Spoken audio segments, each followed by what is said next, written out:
Bien, bonsoir tout le monde, on se retrouve pour une nouvelle vidéo sur Soloing Arise, j'espère que vous allez bien parce que moi ça va nickel.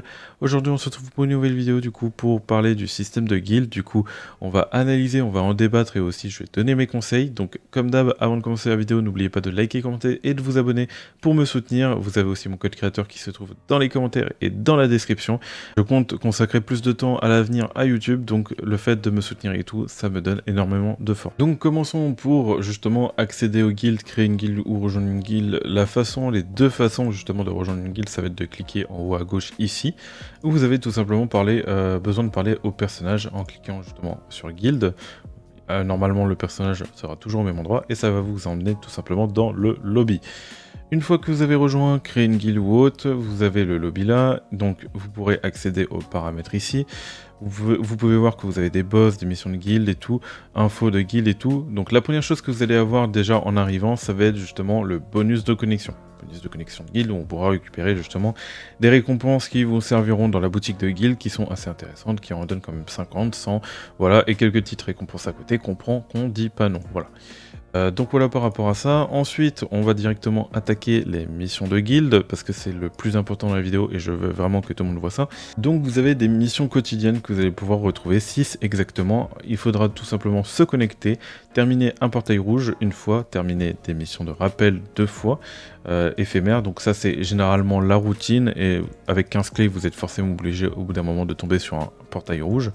Voilà, vous avez aussi joué un mode de champ de bataille du chaos 2 fois, donc ça c'est le champ de bataille où il faut enregistrer des chronos, vous avez juste à le faire 2 fois, voilà c'est tranquille.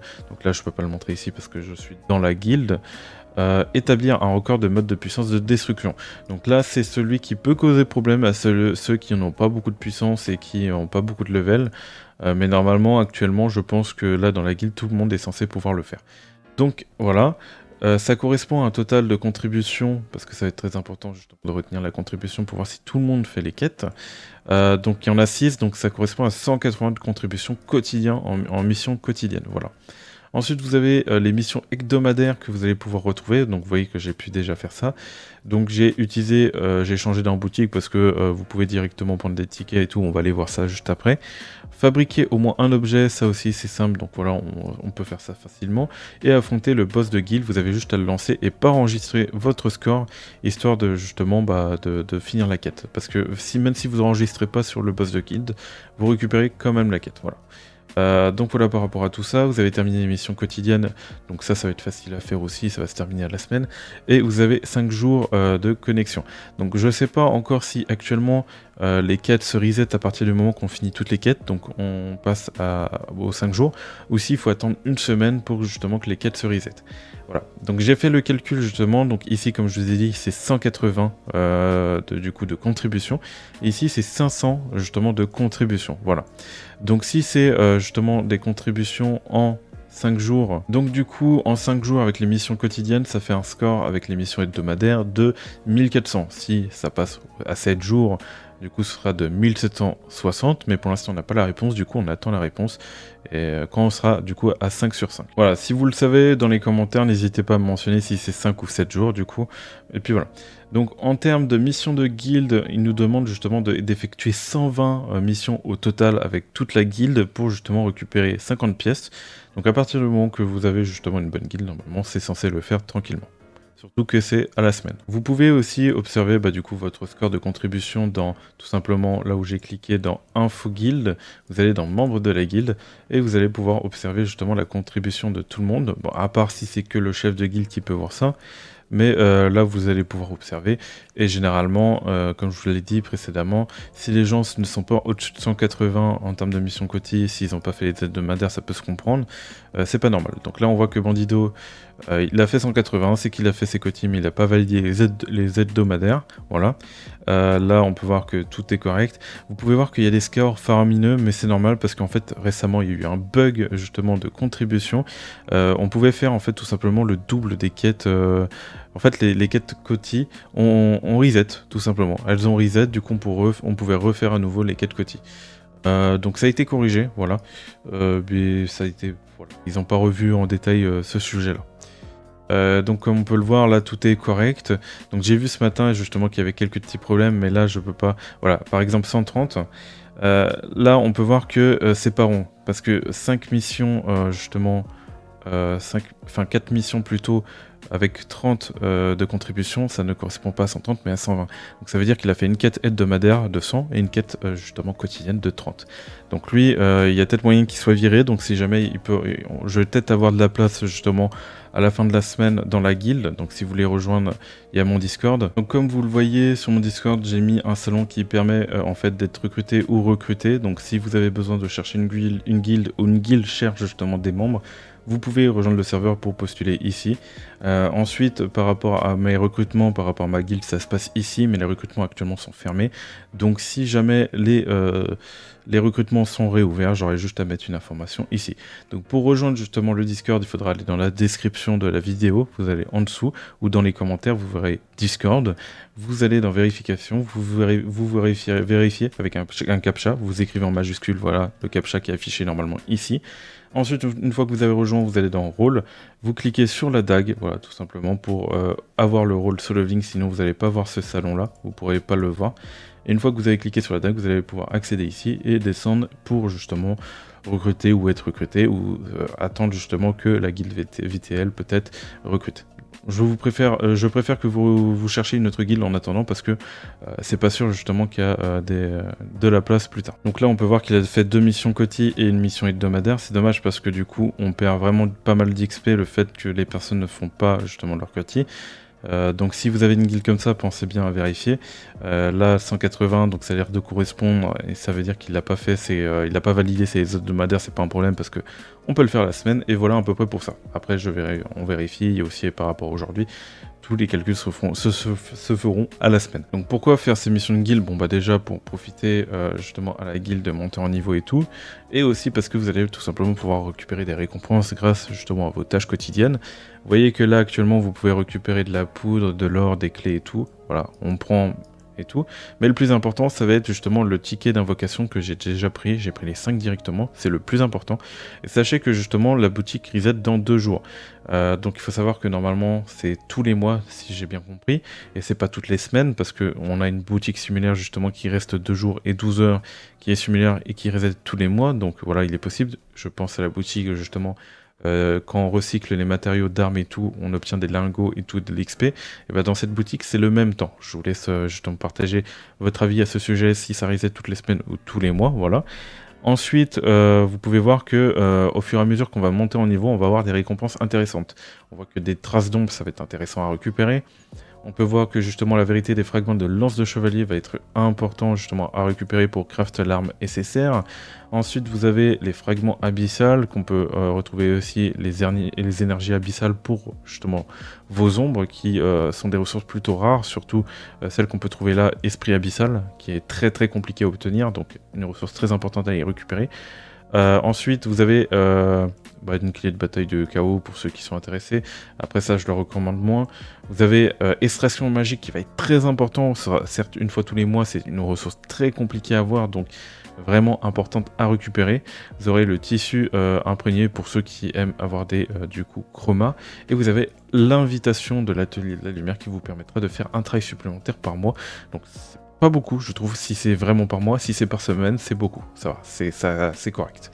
Mais voilà à peu près pour ce qui est de plus intéressant dans la boutique. Et donc esprit abyssal, invitation de lumière, extraction magique, je veux dire, voilà. Vous avez les énergies abyssales bleues, excusez-moi pour la porte. Ensuite vous avez les fragments qui sont intéressants, les traces d'ombre, et justement les tickets d'invocation que j'ai pris. Voilà à peu près pour tout ce qu'il y a d'intéressant. Très important de monter en level. Ensuite, vous avez aussi des échanges de buffs. Donc actuellement, on peut voir qu'il y a le niveau 1. Donc peut-être que ça va progresser au fur et à mesure que le niveau de la guilde va monter en level. Donc vu que c'est niveau 1, vu que la guilde est niveau 1, ça va être niveau 1. Si la guilde est niveau 2, ça va être niveau 2, etc. etc. Pour l'instant, on n'a pas plus de détails, donc je ne pourrais pas vous détailler à ce sujet. En tout cas, quand vous cliquez et vous utilisez un buff, vous avez justement un buff pendant 7 jours, c'est dit, et ça dure que 7 jours. Et c'est individuel, donc ce n'est pas la guilde. Si je me trompe, pensez à le dire dans les commentaires. Et vous pouvez voir que ça augmente l'attaque, la défense et les PV de 300. Pour l'instant, c'est pas indispensable et moi je trouve que ça sert à rien pour l'instant de focus ça. Surtout qu'on n'a pas vraiment de détails. Donc pour moi, ça améliore vraiment les stats globales justement de tout votre compte. Il y en a, j'ai entendu dire que ça justement augmentait les dégâts contre les dragons. Sauf que ça ne le mentionne pas en fait. Ça le mentionne pas, donc pour moi, ça doit pas être ça. Voilà. Voilà par rapport à la boutique de guild. Maintenant, nous allons voir tout simplement le dragon. Le nouveau mode de dragon qui est vraiment intéressant parce qu'on peut récupérer des... excusez-moi encore pour la porte. Vous pouvez récupérer justement des récompenses vraiment intéressantes, comme on peut le voir au niveau du classement. Là, il vous demande de faire 15 fois. Vous dites, mais qu'est-ce qu'il faut faire 15 fois? En gros, il faut mettre le boss en mode rage 15 fois. Voilà. Et suite à cela, vous pouvez voir qu'on peut récupérer quand même pas mal de récompenses avec encore une boîte dorée, d'accord? Où on peut obtenir carrément 20... empire comme ça, information des taux, 20% en plus, donc en vrai si on tombe justement sur cette boîte là, ça peut être vraiment intéressant. Oui, c'est très intéressant d'aller chercher justement les 15 fois. Le minimum serait d'atteindre les 11 fois, bon ça va être compliqué pour tout le monde. Après vous pouvez voir que vous pouvez avoir des bleus, ce serait au minimum de faire 6 fois pour au moins avoir des bleus. Et après vous allez pouvoir tout simplement récupérer une boîte violette ici si jamais vous avez de la chance. Et récupérer des récompenses intéressantes, surtout qu'on peut avoir des cristaux, en vrai, des pierres. 25% c'est pas rien, donc imaginez que vous avez par exemple une boîte et que vous avez que des cristaux là par exemple en violet, ça veut dire que vous pouvez récupérer 6 fois 200, donc 1200, c'est vraiment pas voilà, à ignorer. C'est des récompenses intéressantes qu'on peut récupérer toute la semaine. Autre chose aussi à mentionner, c'est qu'il y a aussi des points de contribution. Et oui, des points de contribution qui seront rajoutés par rapport à la guilde, par rapport à ce que vous avez fait et tout. Donc c'est observable, ça on peut regarder justement normalement dans, pas les records mais dans le classement. Voilà, on peut voir à peu près que lui, par exemple Patoun, il a fait 10 de quantité de rage, donc ça veut dire que quand on va dans récompense de rage et tout, et qu'on va les 10, on peut voir qu'il a obtenu 300 de contribution. Donc voilà, je pensais à vous le dire, comme ça vous savez que j'ai tout ça à l'œil, pour ceux qui sont dans la guilde. Donc voilà par rapport à ça. Donc voilà, ça c'est les récompenses du coup individuelles. On a les récompenses du coup de coopération, donc c'est le total de rage qu'on va réussir à atteindre avec justement toute la guilde. Donc c'est intéressant justement que toute la guilde participe, donc il faudra essayer d'atteindre 500 de rage pour avoir les récompenses maximum. Donc après c'est pas très grave si on fait un peu moins parce qu'on voit qu'il n'y a pas de si gros décalage. Donc ça va, les récompenses ne vont pas non plus causer des problèmes dans la guilde. Mais normalement, je pense que pour nous, ça va être ok. Donc voilà, la puissance de dragon est de 50 000. Vous aurez vos records ici. Donc on peut le faire 2 fois par semaine. Et on peut voir que ça reset du coup dans 5 jours. Quand je vais faire tout simplement entrer, ça va me proposer justement de faire une team de 9 avec Sun Jinwoo. De 9 chasseurs qui vont aller sur le terrain vous aider. Donc il y aura l'équipe A qui sera avec Sun Jinwoo. L'équipe B, voilà, il ne sera pas avec Sun Jinwoo. Et l'équipe C qui ne sera pas avec Sun Jinwoo. Il faut bien prendre ça en compte. Donc vous pouvez voir justement que j'ai fait l'équipe A, l'équipe B, l'équipe C. Donc l'équipe C, j'ai mis hop, tous les attributs de type vent. L'équipe B, j'ai mis, normalement c'est tous les attributs de type eau, mais en fait, faut bien comprendre que les chasseurs, s'ils sont bien montés, ils font plus de dégâts que votre Sun Jinwoo. Donc le but c'est de faire plus de dégâts avec justement vos chasseurs, et comme Merlin Fisher et que une étoile et booste moins bien que mon mine, et bah du coup j'ai mis mine pour que Amalicia puisse vraiment profiter de ses dégâts. Et pareil pour Seojiwo. Du coup bon bah voilà, rip Sun Jinwoo, mais tu seras juste là pour mettre, en gros votre Sun Jinwoo sera principalement là pour mettre la réduction de défense de 60% en esquivant le boss, donc il faudra bien penser à le mettre fréquemment et que ce debuff soit tout le temps là. Et Merlin Fisher, voilà, sera là pour buff un peu Sun Jinwoo. Libora sera là pour mettre les dégâts augmentés de 15%, en plus de mettre une zone qui augmente de 10% justement les dégâts de ténèbres. Voilà. Au niveau des armes, c'est un peu flou encore pour moi. Ça se peut que c'est mieux d'utiliser le katana et le livre, le katana et le sniper, ou le katana, justement, la double dague. Alors pourquoi? Parce que, en fait, il faut bien comprendre quels sont justement les personnages qui vont booster le plus votre Sung à partir de quel élément. Donc c'est sûr qu'ils vont vous booster en termes de stats et tout, mais le truc c'est que quel élément va prendre l'avantage en termes de boost. Qu'est-ce qui va être le mieux? Donc je pense que moi, pour ma part, je vais faire plusieurs tests. Je vais faire un test avec justement les doubles armes d'arc. Je vais faire un test avec le bouquin et je ferai un test avec du coup le sniper. Ce sera des tests à faire. Au niveau des compétences, on peut voir que l'élément du boss, on a tous les éléments recommandés, donc on n'a pas trop de problème par rapport à ça. Vous allez vraiment prendre les meilleures justement compétences que vous avez pour booster vos dégâts et tout, pour faire en sorte de faire plus de dégâts au dragon. Moi par exemple, vous voyez que j'ai le tout puissant, donc il faut au minimum avoir du break, parce qu'à un moment le boss aura une phase de break qui sera important justement à break. Donc là vous voyez que j'ai celui-là en légendaire, tout puissant, et qui va me monter les dégâts de coup critique de 80%. Bon, bien évidemment tout le monde n'aura pas forcément cette rune, donc regardez bien en fonction de ce que vous avez. Le mieux c'est de prendre cette rune là, donc vous regardez ce que vous pouvez prendre entre les runes là, et vous prenez celle-là, voilà, vous regardez ce que vous pouvez prendre entre celle-là ou celle-là, voilà. Peut-être utiliser l'élément vert sera plus intéressant, bref, il faut regarder les compétences à peu près par rapport à ça. Vous pouvez aussi utiliser celle-là si vous avez droppé pas mal, mais après le truc c'est que vous aurez une compétence en moins pour break. Donc le truc qu'il faut se dire c'est que est-ce que vous allez avoir assez justement de break pour être tranquille par rapport au boss. Voilà. Donc moi actuellement je suis tranquille avec 2 compétences, accès au Jibo, justement ce breaker là. Avec 2 breakers et mon swing, moi ça me suffit. Si vous arrivez à placer pourquoi pas peut-être le bike pour break, peut-être que vous pourrez jouer une autre compétence qui pourra permettre à 5 de faire plus de dégâts. Mais il faut bien comprendre que les chasseurs justement font vraiment beaucoup de dégâts, donc il faut vraiment que vous regardez en fonction de votre box qu'est-ce qui va faire le plus de dégâts. Vous pouvez faire des tests, hein, essayer, et vous aurez un tableau d'affichage à la fin qui vous montrera les dégâts généraux de vos personnages. On va aller faire une game justement par rapport à ça, je vais vous montrer tout ça. Ça tombe bien, je vais tester justement le gameplay avec les doubles armes d'arc. Je vais voir, donc mon record justement c'était de 750 millions, et on va voir si je vais pouvoir faire mieux, en sachant que du coup j'ai remplacé les deux, donc normalement cette team là va faire plus de dégâts.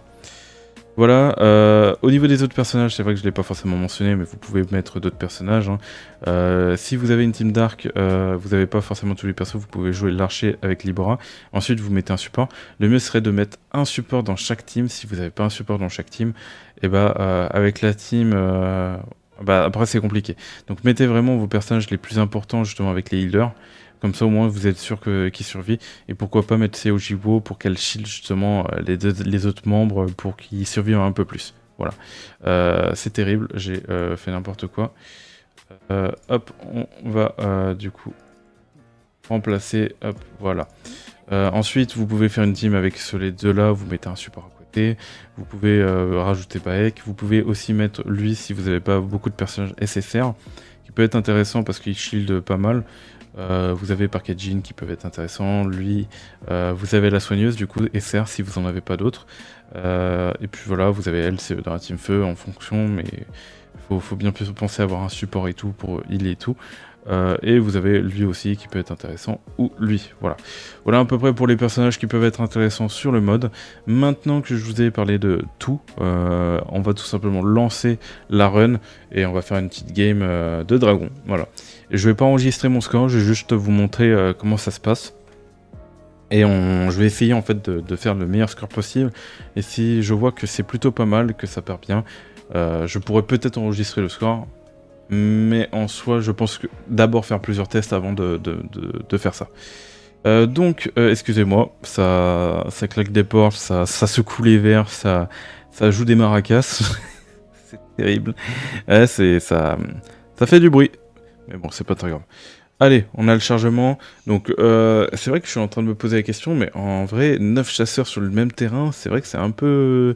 Ça peut être un peu violent pour ceux qui n'ont pas non plus forcément un bon PC ou un bon portable. Encore heureux d'ailleurs qu'ils ont enlevé les chasseurs, ils ont aussi enlevé les pierres de bénédiction ou autres. Donc nous voilà sur le terrain avec du coup les équipes. Donc ce que je trouve intéressant avec ce boss, c'est qu'on va pouvoir du coup voir l'un des personnages qui tape le plus fort, et c'est là où vous pouvez faire un débrief par rapport à votre compte, votre stuff et tout.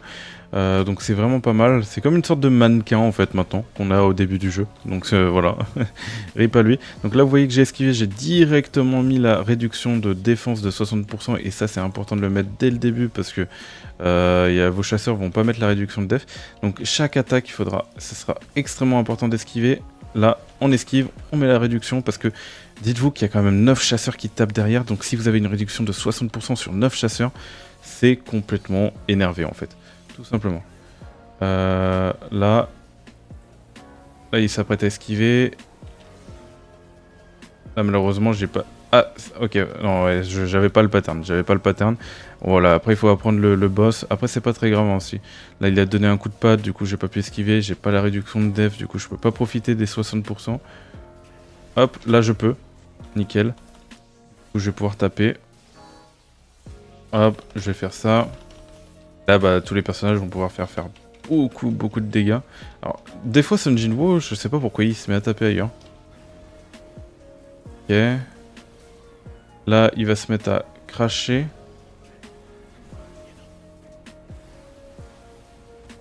Ah, d'accord. J'ai pourtant esquivé.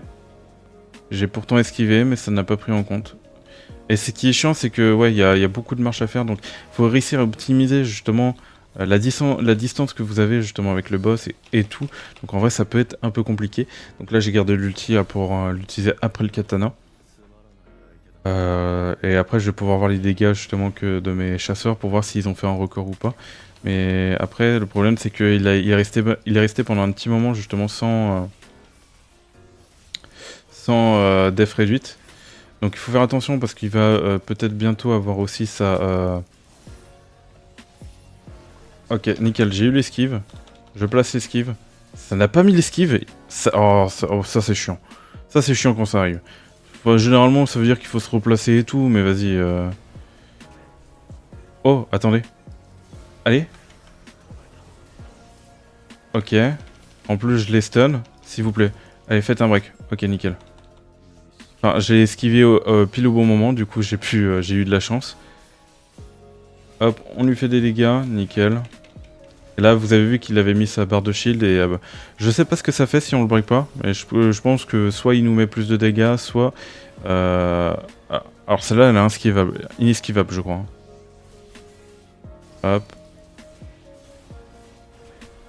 Ok. Nickel, j'ai réussi à esquiver, du coup je peux placer ça. Donc voilà. Je sais pas si je vais pouvoir justement... Oh. Alors, si je peux placer directement... Allez. Oui, nickel. Je place ça. J'ulti. Et si je peux réussir à essayer de faire plus de dégâts... Là, je regarde pas mon score, là. Je sais pas à combien je suis. Mais je pense que cette run peut être encore mieux. Elle peut être mieux. Parce que là, c'est pas parfait. Là, on va utiliser cette compétence avant que ça se termine. Ok. Ok, donc voilà à peu près comment ça se passe. Donc toujours penser justement avec Sun Jinwoo à faire l'esquive, à mettre la réduction. Donc il faut apprendre le pattern et tout. Et voilà la petite animation qu'on a. Et là on peut faire un débrief justement des dégâts des chasseurs. Donc là je peux observer du coup une nette amélioration justement au niveau des dégâts de ma Alicia, parce que la dernière fois elle avait 150 millions. Pareil au niveau du coup de CO, elle a, au lieu de faire du coup 90 millions, elle a fait 100 millions. Mais vu que j'ai remplacé Mine, du coup Chain a fait moins de dégâts, du coup elle a fait 98 millions.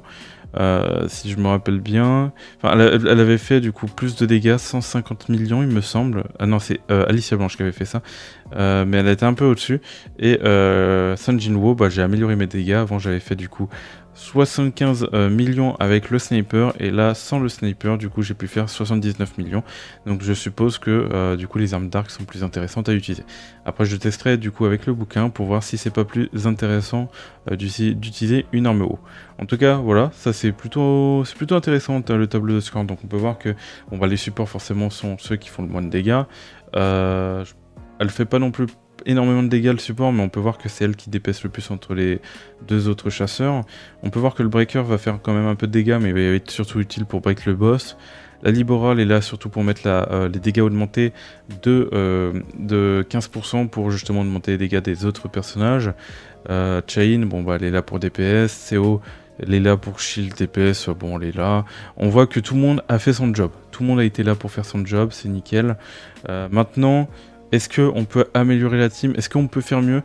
Dites-le moi dans les commentaires, vous, la team que vous aurez proposée en team A, B, C, justement pour essayer de faire un meilleur score. En tout cas, pour moi, c'est celle que je vois pas mieux pour l'instant. Je vois vraiment pas mieux.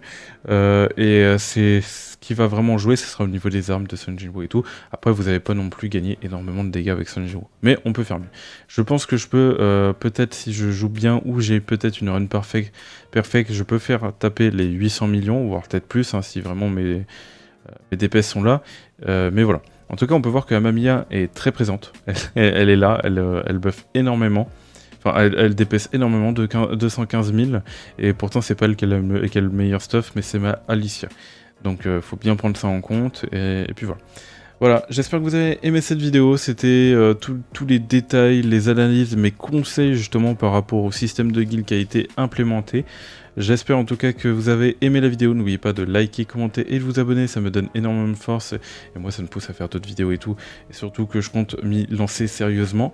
Vous avez aussi mon code créateur qui se trouve dans les commentaires et tout, qui m'aidera justement par la suite, donc n'hésitez pas à me soutenir, et surtout que vous avez des réductions et des récompenses. Et moi je vous dis tout simplement de choses pour de prochaines vidéos et de prochains lives, c'était Virtual, bye tout le monde.